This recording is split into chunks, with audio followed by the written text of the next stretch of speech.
What's up, Atlanta?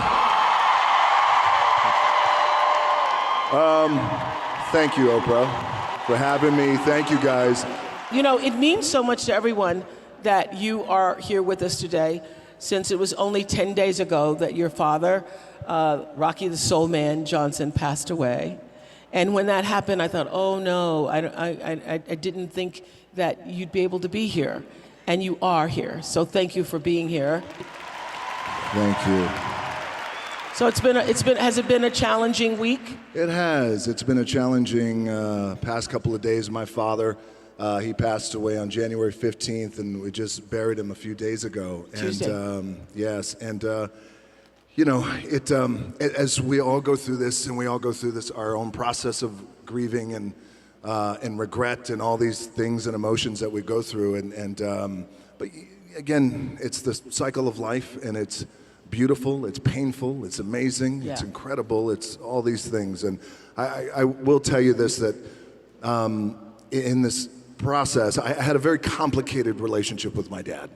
And it was really, there was a foundation of tough love with my father. And wasn't a big I love you guy. And as complicated as it was, what gave me great satisfaction at the funeral was to see he was a great friend to so many guys, challenged father, but a great friend to so many people. So he went quick. There wasn't a lot of suffering, thankfully, but I read on Instagram where you'd said you wish you'd had just one more day.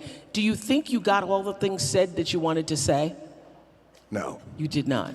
No, I did not. But, you know, so that's the tricky thing, I think, as we all go through this and we all lose loved ones, is I think what I've realized in the past couple of weeks is it's good to explore these feelings on feeling a little guilty, and I didn't get a chance to say the things that I wanted to say, or I wish he would have said the things to me as a father, now as a father of 3 daughters, the important critical things that anchor us that I didn't get from him. And it's okay to explore those feelings, but it's also very important to heal, to make sure that we come back to an anchoring foundation of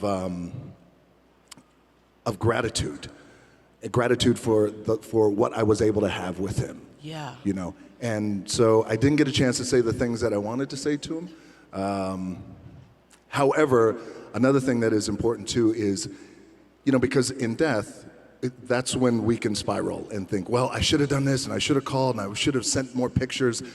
But we got to realize that the relationship that I had with my dad was a relationship that was appropriate at that time. Absolutely.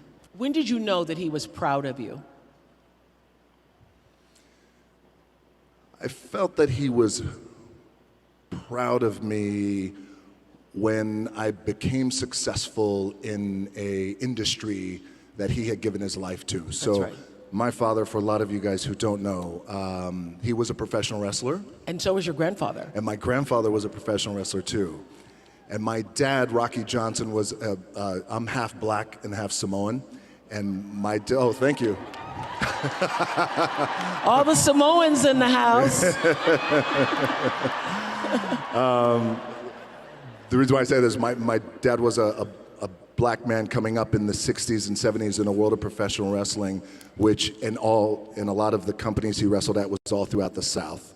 So he was a trailblazer in many ways, because what he was able to do as a black man was wrestle. We lived here in Atlanta when I was a kid. What he was able to do was go to these small towns where it was an all-white wrestling business, an all-white audience. And at that time in the late 60s, where racial tension and divide was still very strong and the wounds were still there, but he was able to change behavior, the audience's behavior. So this all-white audience who would never cheer a black man cheered him in these arenas.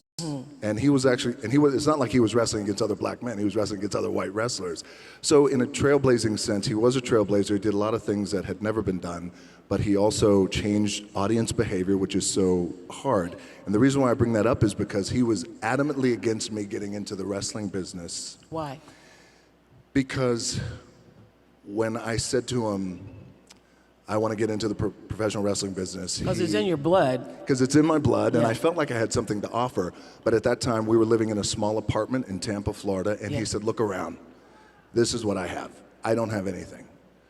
And I don't want that for you. Wow. So I still had to follow my gut Yeah. and my instinct. And I think years later, once I became successful as a wrestler, he was very, very proud. And then what he did, he would take credit for everything. Yeah. Of course, I taught him everything I know. Yes. Yeah.